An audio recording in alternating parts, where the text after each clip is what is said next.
Yo creo que ustedes hicieron una excelente lectura del modelo, teniendo en cuenta pues que tuvimos tan poco tiempo para poder ponerlo a jugar, en términos de que pues interiorizar un modelo pedagógico es complicado.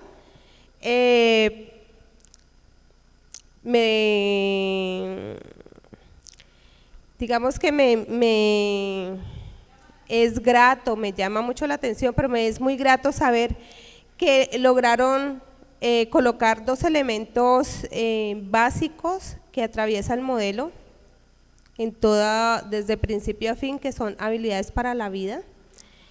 Es un elemento fundamental en el modelo y que ustedes casi que en todas las presentaciones va desde lo cognitivo hasta las acciones, y en definitiva es eso, porque finalmente en la forma como aprendamos a relacionarnos con nosotros es lo que podemos proyectar y es lo que podemos hacer.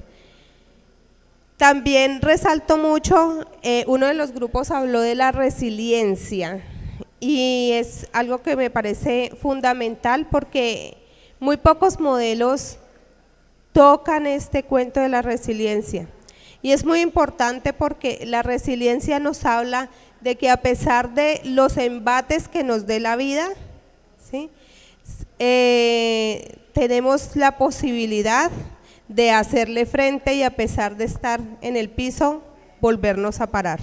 No importa cuántas veces nos caigamos, lo importante es volver a salir adelante. Y la resiliencia entonces apela a lo que tiene ese ser, a su historia de vida, a su integridad, a los valores, a los sentimientos que tiene ese ser, y a partir de ahí decirle, mire, todas sus capacidades usted las puede colocar en juego para que pueda volver a salir adelante. Otro aspecto fundamental del modelo, y es que el modelo parte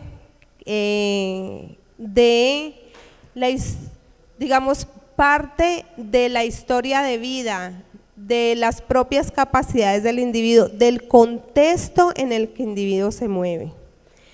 Eso es muy importante porque es reconocerle al otro que no viene en vacío, sino que él ya trae unos aprendizajes previos, unos saberes previos. Es darle la importancia a esos saberes. Yo no sé si ustedes conocen, seguramente sí, hay una lectura que salió hace muchos años que se llama El soliloquio del estudiante flojo. Y en el soliloquio del estudiante flojo plantean cómo un chico no se ajusta al sistema educativo y él está esperando cumplir 15 años para poder salir, porque él tiene que aprender muchas cosas y él siente que la escuela no le está proporcionando nada porque él realmente no es bueno para nada de lo que le enseñan en la escuela. Entonces, él habla de que él no sabe nada de matemáticas, de lo que le enseñan en la escuela, ni de ciencias, pero él sí sabe armar una bomba a presión de los camiones que arma Gustavo, porque Gustavo, ese sí sabe de mecánica. Y el muchacho habla de cómo él sabe todo lo de las bombas a presión, lo de las máquinas, las cajas de cambio, pero él siente que no es bueno en ciencia y matemáticas porque la escuela no lo recoge. Eso que está allí, que los invito, ustedes lo pueden encontrar en internet, se llama El soliloquio del estudiante flojo. Eso que dice allí es reconocerle al otro el saber previo. Yo creo que una de las cosas fundamentales del modelo es que saber que uno no llega a la institución educativa como tabla rasa, sino que uno trae unos conocimientos, ¿sí? Los que saben de construcción, ellos tal vez no saben nada de poleas, nada de física, nada de lo que tiene que ver con los vectores, pero ellos utilizan todos los días de su vida las poleas y las utilizan muy bien para hacer su trabajo de construcción. Finalmente, lo que les va a otorgar la escuela, ¿sí?, es poner a jugar eso que ellos ya saben con unos elementos técnicos un poquito más avanzados para que continúen desarrollando todas esas habilidades que ya traen.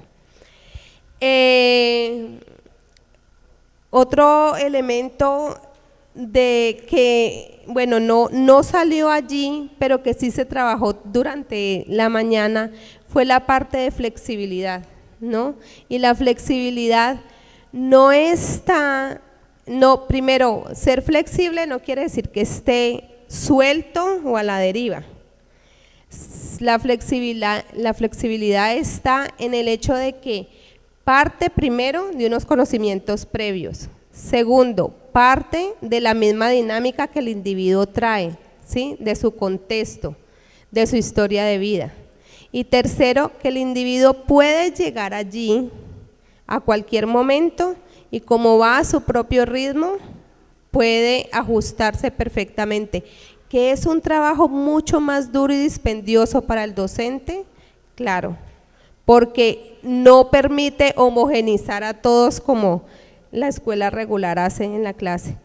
Que es un esfuerzo mayor, sí es cierto, pero que digamos que es la posibilidad también de desmitificar ese dicho que dice que el loro viejo no aprende a hablar y saber que nuestro cerebro tiene tanta plasticidad que siempre estamos en permanente crecimiento y aprendizaje. Hasta aquí entonces cerramos la parte del modelo. Los invitamos entonces a mirar ahora la parte de lo de los proyectos pedagógicos productivos, que es la parte que continúa. ¿Hay preguntas?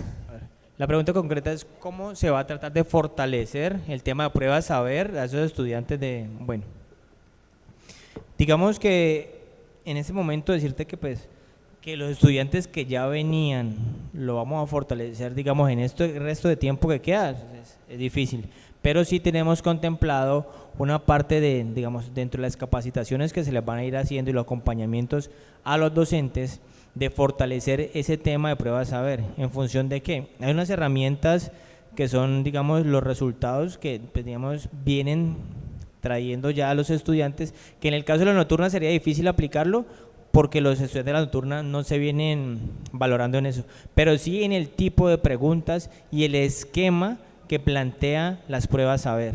En función de eso nosotros vamos a capacitar a esos docentes para que enfoquen como la educación hacia ese tipo de pruebas saber. Pero sí los tenemos contemplado un acompañamiento a los docentes para eso, porque la idea es que si los alumnos, o sea, los adultos comiencen a presentar las pruebas saber.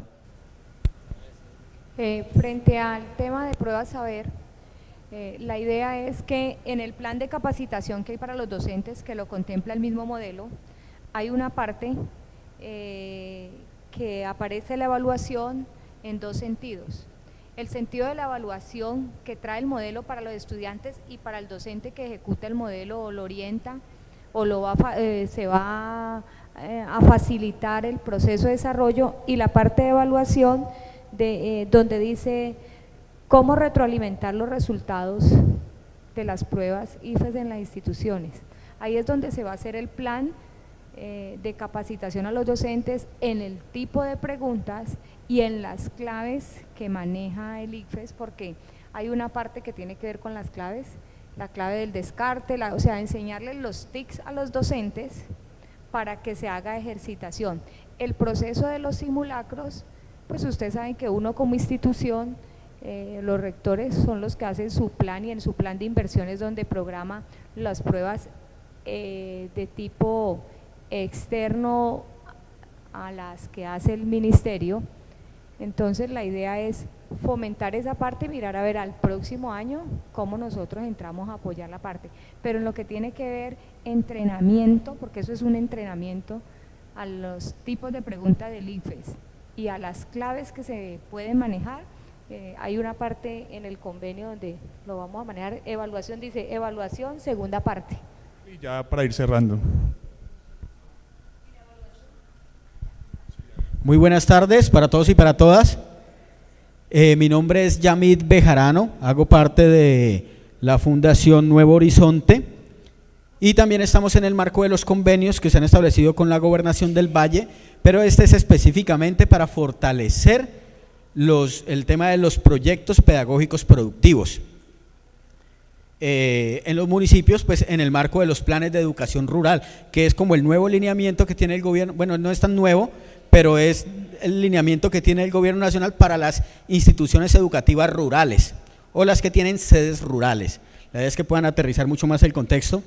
Entonces, uno de los elementos de los proyectos pedagógicos productivos dentro de todo el proceso de educación rural que tienen está apuntado a fortalecer las habilidades de los estudiantes, pero en este caso para nosotros es una herramienta para promover y estimular la permanencia del estudiante en las instituciones educativas rurales. Una de las grandes preocupaciones, y ustedes lo saben más que yo, de los estudiantes tiene que ver es cómo ellos se insertan al mundo productivo también, cómo ellos empiezan a devengar, a ingresar, cómo se empiezan a insertar en esos encadenamientos y sienten quizás que desde el campo no están haciendo mucho o no están desarrollando las suficientes habilidades para involucrarse en el mundo competitivo, que por lo regular en la visión de los jóvenes del campo, ese mundo competitivo está en la ciudad, ¿no? Cuando uno estudia sobre sus proyectos de vida, a veces los tienen por fuera de su territorio. La idea es brindar y devolver y fortalecer esa potencialidad que hoy, dentro de la geopolítica y la política estratégica, pues nos damos cuenta que el verdadero potenciador de desarrollo de nosotros sí está en el campo. Entonces, devolver ese elemento, y ese elemento desde el sector educativo, desde el proceso de socialización y aprendizaje de los y las jóvenes, es donde nosotros podemos insertar ese chip para poder que ellos piensen en la potencialidad del campo, piensen en desarrollarlo, piensen en poner su futuro en el campo también, porque eso es uno de los grandes retos que vamos a tener a la hora de impulsar grandes proyectos, macroproyectos hacia el desarrollo rural. Vamos a darnos cuenta que la gente se vino fue para las ciudades y en el campo no vamos a tener la suficiente fuerza de trabajo, fuerza laboral o gente que quiera vivir en el campo, desarrollarse en el campo, potenciar en el campo. Entonces, eso es uno de los elementos de fondo de los proyectos pedagógicos productivos en el contexto rural. Continuamos. Vamos a intervenir los 34 municipios, 127 instituciones educativas. Algunas de ustedes recibieron una ficha y a otros les va a llegar de pronto algunas instituciones. Aquí tengo también algunas fichas físicas que podría entregarlas para que ustedes las puedan tener, pero sin excepción a todos les va a llegar una circular de la gobernación, pues informando sobre el convenio y la ficha técnica que da cuenta pues de todo lo que se va a desarrollar. Posterior a eso va a llegar un profesional que les va a volver a ampliar la información del programa y va a coordinar con ustedes una agenda en donde se definen los tiempos, como algunos compromisos o algunas herramientas, necesidades básicas, técnicas que se requieren de la institución para poder implementar el proceso.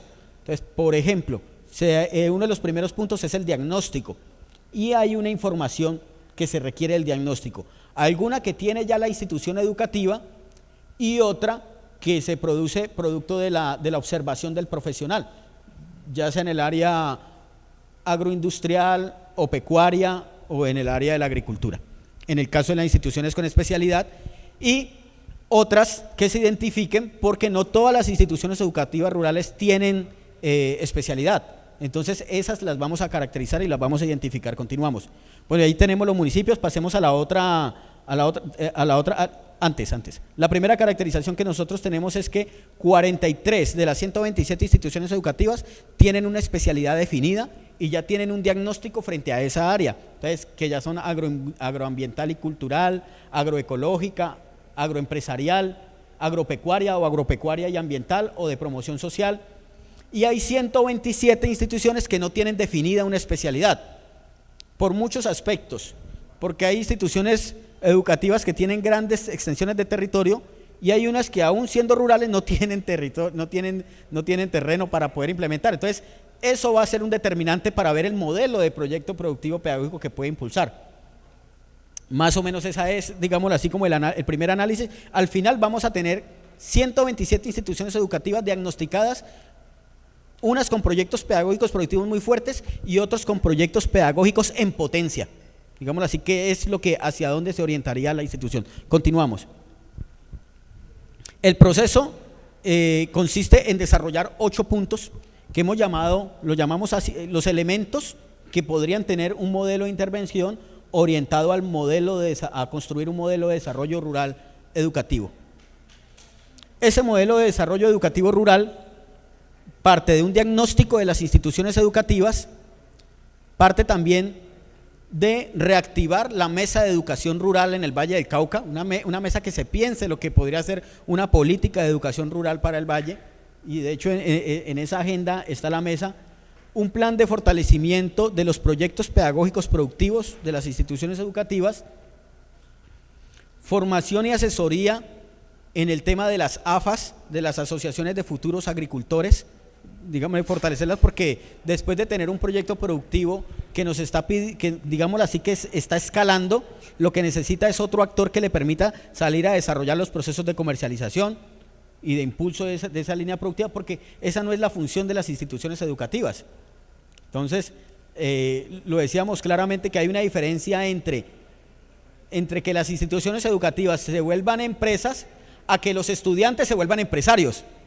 Son dos elementos diferentes donde lo pedagógico es el que juega el rol. Entonces, por eso es importante insertar el actor de las AFAs, donde el Valle del Cauca tiene unas de las mejores experiencias a nivel nacional.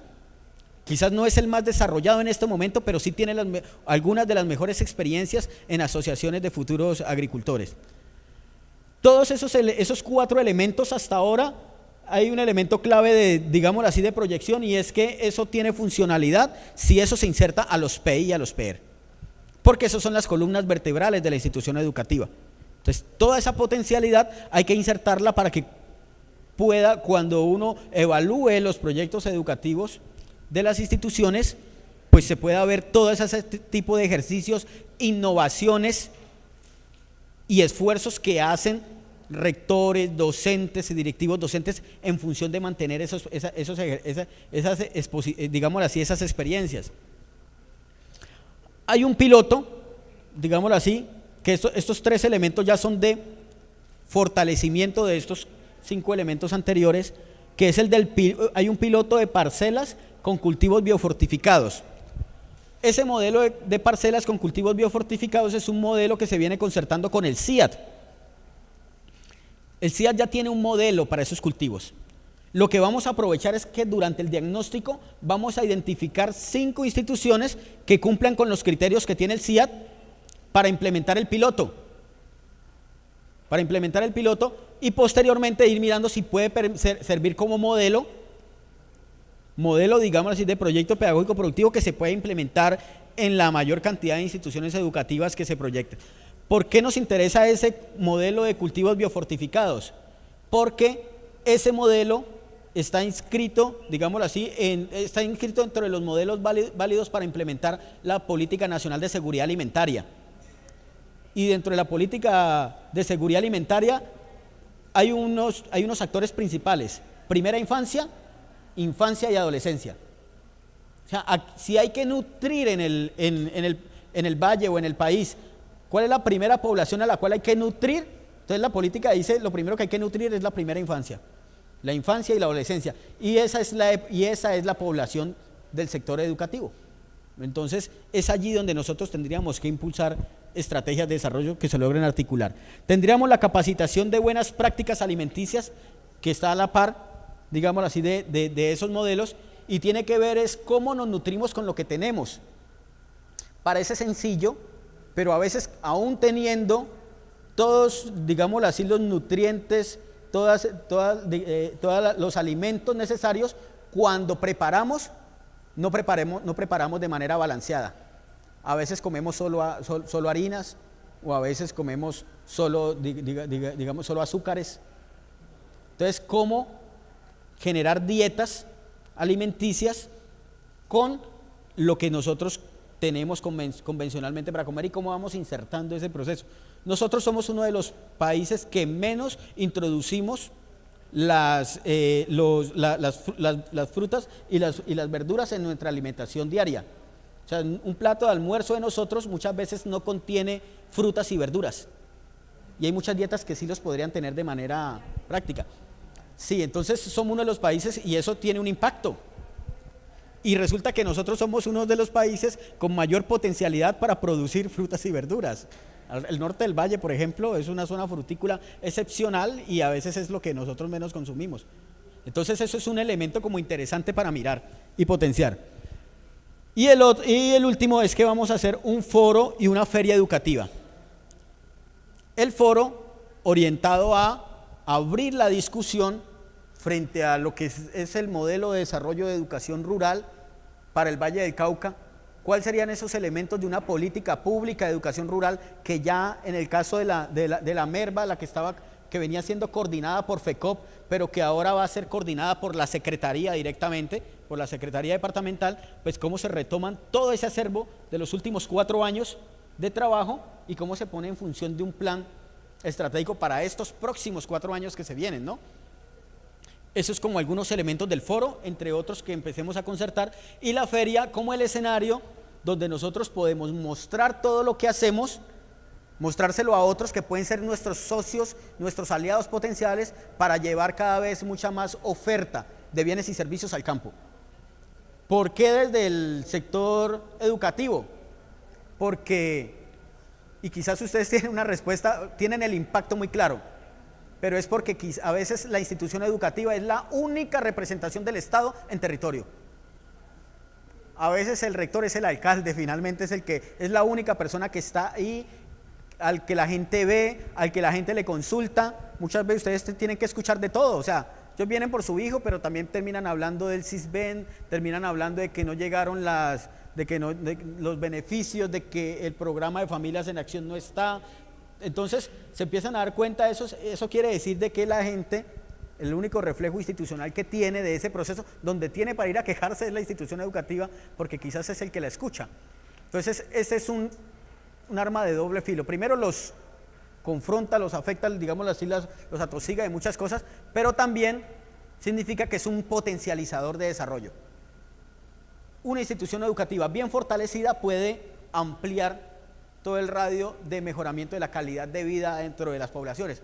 Así la educación, sobre todo la educación rural, ya deja de verse como un elemento sectorial para convertirse en un elemento transsectorial o una línea transversal del desarrollo local.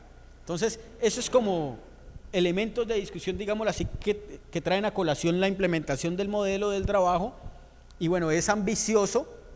Arrancamos con el proceso en sí mismo es casi un piloto. Lo que pasa es que es un piloto grandísimo. Pero si miramos a ver, es un piloto porque también es volver a retomar lo que hace 20 años no se hace en el campo, en materia educativa. Entonces, la idea es un gran reto en el que esperamos contar con el apoyo, digámoslo así. Ya la Secretaría, pues obviamente la Gobernación del Valle es la que tiene el liderazgo en este proceso, es los que están proponiendo ese proceso, pero aquí hay que contar con un apoyo afectivo, moral, una apuesta política en cabeza de ustedes como rectores para que eso se dé.